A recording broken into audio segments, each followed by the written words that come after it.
Bonjour tout le monde, alors moi c'est Nada, encore une fois, l'âme derrière ce monologue, et aujourd'hui on accueille une nouvelle personne pour recueillir son témoignage d'amour. Je vous présente Aurélie, et Aurélie bonjour, je te laisse te présenter. Ok, alors bonjour à toutes et à tous, je suis ravie d'être ici, je m'appelle Aurélie. Parfois je me fais appeler Audrey Spice, c'est un peu le nom de mon alter ego, d'un personnage que j'ai créé. Je pourrais dire, j'ai plein de casquettes différentes, mais je pourrais dire que je suis écrivain, coach et formatrice. Je fais du développement personnel depuis à peu près 5-6 ans, d'abord pour moi, et puis en fait j'ai eu très, très vite envie de le partager. Donc, j'ai fait beaucoup de communication non violente notamment. Et aujourd'hui, je m'applique à accompagner des personnes individuellement à travers le coaching. Et là, je commence aussi à animer des ateliers pour des jeunes, pour qu'ils apprennent à se connaître et qu'ils trouvent leur orientation. Voilà, donc c'est un petit peu qui je suis. Après, je suis aussi artiste, donc j'écris beaucoup. Puis je fais de la musique, j'écris des chansons, je compose. Donc j'ai vraiment une vie qui est multiple, à la fois très créative et aussi dans l'envie d'aider les gens, les autres, à révéler leur potentiel, à grandir, à mieux se connaître et du coup à avoir une vie plus épanouie. D'accord, Voilà. c'est super intéressant, merci. Et eh bien Aurélie, aujourd'hui j'aimerais te poser la question, c'est quoi l'amour pour toi? Hmm. C'est une grande question. Je pense que ça a beaucoup évolué pour moi au fil du temps. Euh, j'ai grandi avec une éducation assez occidentale où on va dire que l'amour, c'est vu comme l'amour, soit l'amour romantique, soit l'amour romantique entre deux personnes qui vont se marier, etc. Soit l'amour filial entre les parents, les enfants. Euh, mais c'était un peu une version, en fait, finalement, qui, moi, me limitait parce que j'étais toujours frustrée. Et c'est-à-dire qu'il y avait toujours un moment où j'avais l'impression que j'étais pas assez aimée. Hmm, J'ai toujours senti une sorte d'exigence très forte en moi de la qualité et la quantité d'amour que je voulais recevoir. Et c'était jamais suffisant, en fait. Et un des trucs que je disais à mes parents et qui les choquait beaucoup, c'est que je disais personne ne m'aime. Et, euh, et en fait, ils disaient mais si, on t'aime, on t'aime. Mais c'est comme, en fait, je pense que ce que je voulais dire, c'était personne ne m'aime à la hauteur à laquelle je veux être aimée. Et en fait, c'est vraiment cette sorte de peur, cette sorte de colère que j'avais contre mes parents de ne pas m'aimer à cette hauteur-là. Elle s'est apaisée au moment où j'ai découvert la méditation, ouais. où j'ai découvert qu'en fait, l'amour que je recherchais, qui cet amour infini, illimité, je pouvais le trouver seulement en étant en connexion avec moi et avec peut-être quelque chose de plus grand. Et que j'avais pas, en fait, j'allais jamais le trouver à l'extérieur dans une autre personne, même si bien sûr, il peut y avoir quelque chose de très beau dans la connexion, dans la relation à l'autre, mais ce ne sera pas le même type d'amour. Ce ne Hmm. sera pas exactement le même type d'amour que moi je recherchais en tout cas. Et ça, c'est vraiment quelque chose qui m'a transformée et en même temps qui a questionné ensuite, ok, bah maintenant que j'ai découvert cet amour-là, comment je fais pour à nouveau avoir envie de rentrer en relation? Hmm. Que c'est plus pour les mêmes raisons. Là, je vais plus entrer en relation parce que je demande de l'amour. Je vais plutôt rentrer en relation parce que je veux partager moi ce que j'ai à offrir en fait. Euh, et donc ça a généré plein d'autres questions en fait, plein d'autres remises en cause. Et c'est ok. Alors comment je fais? Je partage ce que j'ai à partager, mais il y a des gens qui sont prêts à le recevoir, d'autres non. Alors là aussi, ça va Hmm. générer de la souffrance parce qu'il y a toujours cette sorte de croyance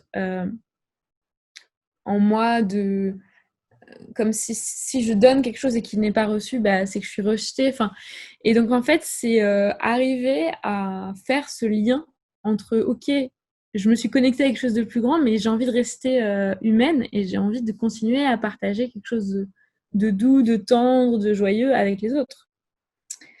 Euh, voilà, un peu ce qui me vient tout de suite là. Ouais, bah, c'est super riche, je trouve. C'est super intéressant ce que tu dis. Et Et j'ai envie de te demander aussi, comment est-ce que tu crées cet amour maintenant? Cet amour, cette vision-là? Comment est-ce que tu as des actions, des habitudes ou qu'est-ce que tu fais concrètement pour, le créer? Mmh. Oui, alors je pense qu'il y a des rituels en fait, que j'ai que j'ai entretenus depuis longtemps, Mmh.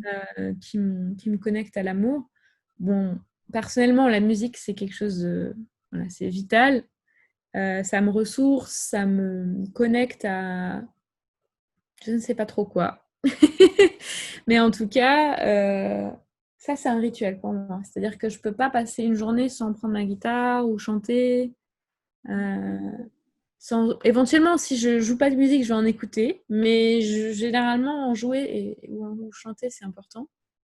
D'accord. Euh, Après, des rituels que j'ai développés au fil du temps, et notamment depuis que je fais du développement personnel, la méditation, c'est vraiment ce qui m'accompagne au quotidien, tous les jours. Ça me lâche pas. C'est un peu comme une encre, en fait, pour moi. Je sais que c'est toujours là. Et que ça peut toujours... À la fois, c'est un rituel et c'est aussi un bon secours si émotionnellement j'ai besoin de me ressourcer, si j'ai besoin de m'écouter. Mmh. Euh, et après, pour donner l'amour, pour le transmettre, bah en fait, mon rituel ou ma pratique, c'est vraiment la communication.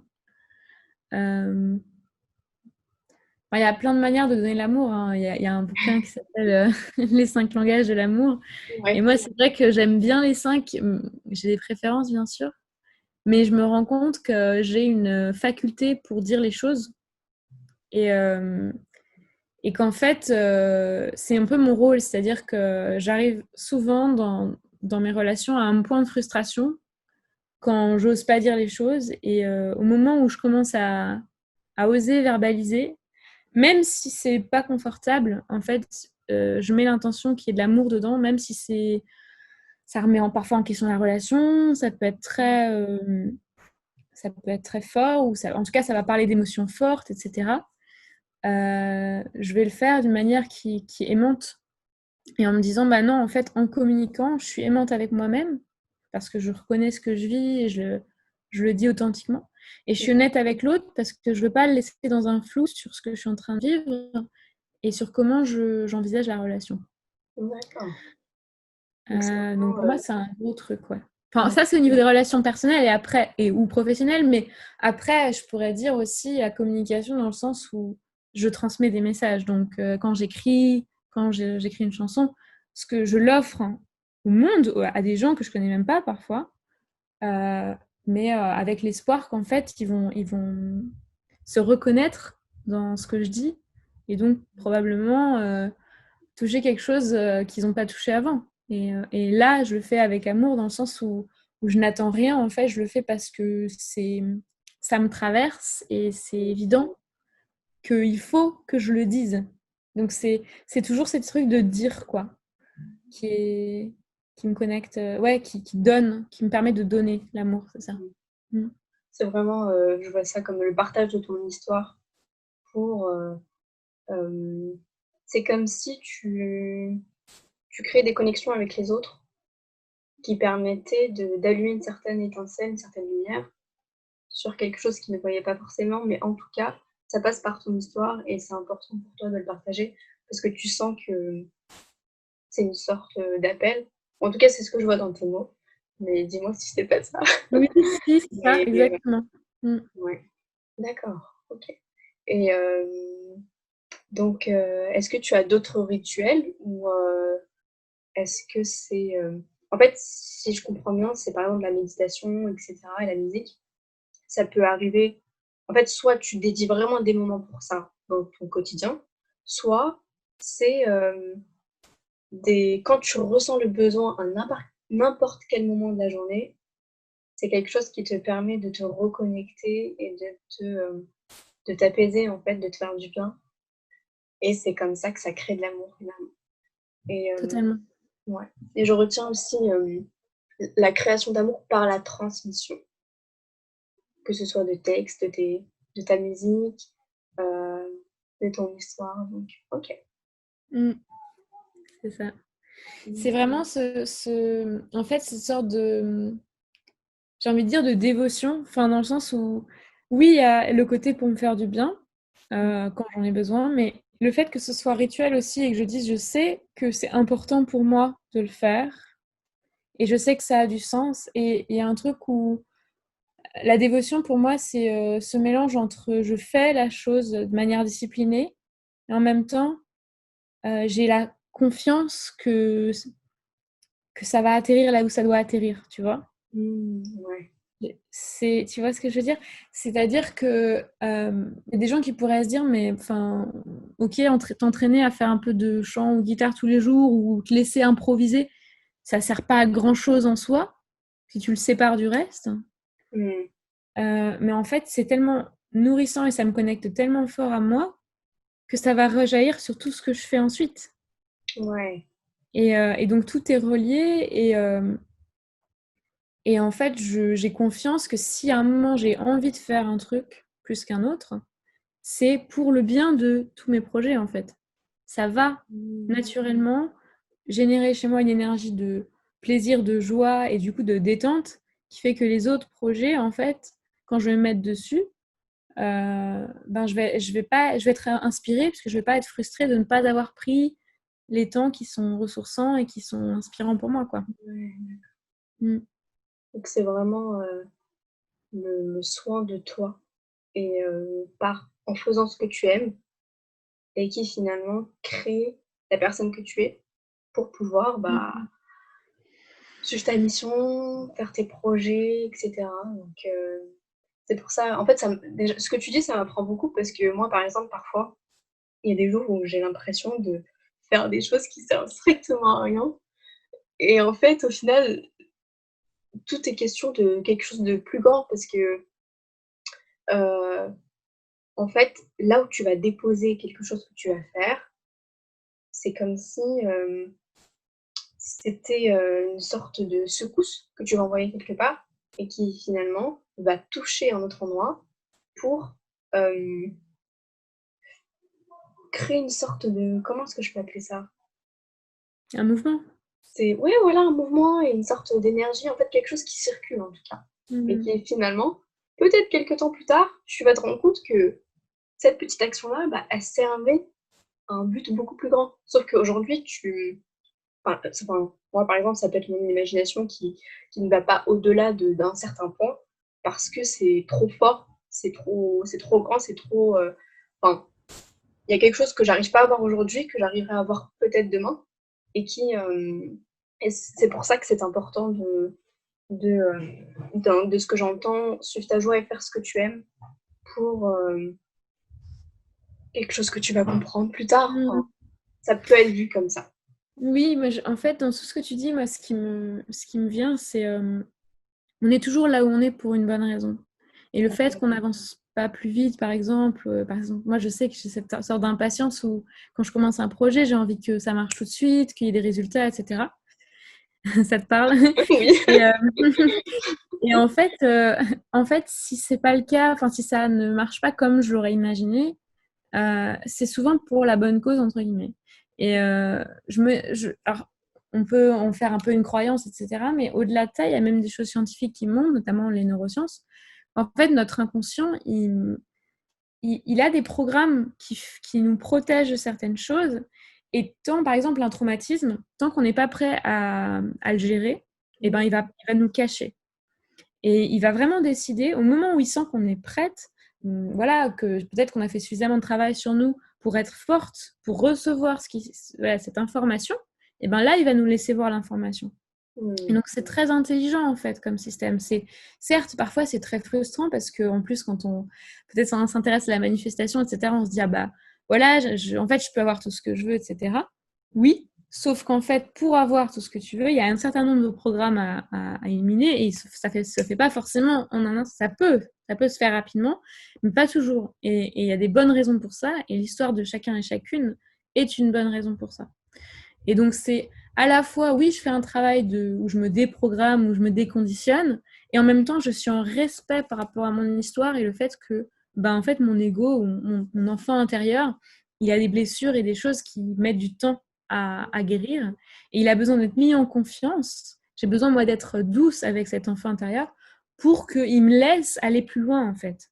Je peux pas à chaque fois appuyer, taper pour aller plus loin, parce qu'au bout d'un moment, il va tout fermer. Et moi, je vois ça dans ma vie régulièrement, ce truc où ça peut être dans les relations, notamment en relations amoureuses, etc.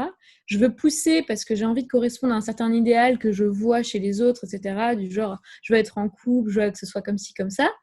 Donc, je vais pousser, mais en fait, mon inconscient, il est peut-être pas prêt parce que lui, il a encore la croyance que je peux pas faire confiance aux hommes ou ce genre de truc, par exemple. Et en fait, il va y avoir une sorte comment on dit, une différence, une distinction, c'est pas exactement le mot que je cherche, je le trouverai peut-être, entre ce que mon inconscient croit, une dichotomie, voilà, et ce qui se passe dans la réalité. Et du coup, il y a un truc où à l'intérieur, ça dit non, mais c'est pas normal. Et c'est là où on fait le choix, on dit soit reste consciente de ce que je veux vraiment au-delà de mon inconscient et je continue et je fais confiance, et puis ça finit par changer. Soit je dis non, je suis pas prête, je sors de ce que j'ai commencé et je soigne ce que j'ai à soigner et puis je vais voir un peu plus tard si je serai prête. C'est deux approches qui peuvent toutes les deux fonctionner. Ça dépend de la personnalité de chacun et de chacune, ça dépend de plein de choses. Mais je pense que c'est important, quelle que soit l'approche qu'on choisit, d'être conscient qu'il y a toujours ces blessures qui sont là et qu'on ne va pas forcément les supprimer, on va vivre avec, on va peut-être les apaiser, on va peut-être les écouter davantage et elles vont peut-être prendre moins de place, mais elles ne vont pas d'un coup s'évanouir en fait. Ouais. D'accord. Et c'est comme tu dis, c'est question de bon moment, entre guillemets. Ça dépend pourquoi, mais c'est-à-dire que quand ton inconscient, par exemple, qui t'envoie une information, comme tu l'as dit, c'est toutes ces questions de savoir le recueillir, l'accueillir et ne pas forcer les choses, tout simplement. D'accord. Et ouais, c'est super riche tout ça, super intéressant. Et tout ça, c'est aussi question d'amour finalement, parce que ça, on revient toujours à soi. Le fait de se soigner ses blessures, et le fait de suivre son chemin, et s'accueillir finalement, s'honorer et s'accueillir. Et qu'est-ce que je peux ajouter d'autre? Est-ce que j'ai une autre question qui me vient pour toi? Mais voilà. Je pense que... en fait, là, il n'y a rien qui remonte. Je pense que c'est normal. Et donc, j'accueille ça. On va honorer. Et voilà. Je te remercie beaucoup, Aurélie. Et juste avec un instant, ce moment partagé, j'ai beaucoup appris et j'espère que ça fait du bien aussi à beaucoup de personnes, à plus d'une personne. Et merci d'avoir pris le temps, d'avoir partagé ce moment et de nous avoir offert un peu d'amour de toi. Voilà. Merci Aurélie. Avec plaisir, à bientôt. Donc si tu as envie d'ajouter quelque chose, ou est-ce que... Ouais, en fait, j'aimerais juste donner un message aux personnes qui regardent, qui écoutent. En fait, un message de confiance, un message d'espoir. En fait, je pense que on peut très vite se sentir désarçonné par rapport à tout ce qu'on nous dit sur l'amour et sur ce que ça doit être. Et j'ai envie de vous dire, laissez-vous le temps d'expérimenter et de vous tromper, entre guillemets. Parce que moi, je dis toujours, il n'y a pas d'erreur, il n'y a que du feedback, voilà, des informations nouvelles, en fait. Et de vivre, en fait. Parce que finalement, il s'agit de ça. L'amour, s'agit de le vivre intérieurement, plus que d'essayer d'en construire une image parfaite pour que les autres puissent croire qu'il y a de l'amour. Voilà. Et c'est un peu ce que la société nous donne à penser, à croire. Mais non, en fait. Et il y a plein de manières de le vivre. Et moi, je sais que je peux vivre l'amour.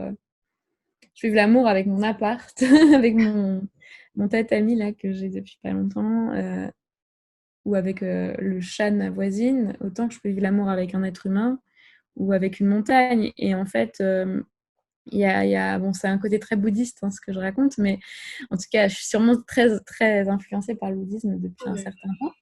Mais en tout cas, ça m'a toujours parlé, ça. Et je pense qu'à tout moment, on peut trouver une ancre, on peut trouver un soutien dans des choses très simples. Dans le rapport à la nature, même si vous êtes en ville, voilà, de passer à côté d'un arbre et de prendre conscience qu'il est là, marcher dans un parc, enfin, des choses très, très basiques finalement, et qui nous rappellent qu'on est en fait en lien avec d'autres éléments, et que ça, c'est déjà énorme. On n'est pas seul. C'est une expérience extraordinaire. Ouais. Donc, je pense que c'est ce qui m'a le plus soutenue dans les périodes où je me sentais peut-être seule, où mes relations n'étaient pas forcément autant teintées d'amour qu'elles le sont aujourd'hui. Et même aujourd'hui, ça peut m'arriver par moments d'avoir besoin de juste me dire non, mais l'amour, c'est quelque chose qui est là à chaque instant et qui est là dans plein de choses. Et qui n'est pas juste là dans ce qu'on croit, telle relation, telle personne qui devrait m'aimer, comme je disais quand j'étais enfant. Mais vraiment dans des petites choses qui nous rappellent, parce que finalement l'autre est toujours un miroir, donc qui nous rappelle qu'on a de l'amour à l'intérieur. Voilà. Donc croyez-y. Merci, croyez en l'amour et regardez à l'intérieur et autour, parce qu'il est là. Et le but de ce projet en plus, c'est exactement ça, montrer que l'amour est là. Et en partageant justement ta voix à toi et la voix de d'autres personnes, eh bien, j'espère qu'on pourra montrer, en tout cas ensemble, qu'il ne s'agit pas d'aller chercher l'amour ou c'est pas une case à cocher dans la vie, quand on parle d'un amour romantique, et finalement, c'est quelque chose de bien plus grand, de bien plus simple et de bel et bien présent. Et merci beaucoup Aurélie. C'était un honneur de partager ce moment avec toi. Donc, merci beaucoup. Merci beaucoup à toi. Merci. Et à bientôt. À bientôt. Salut.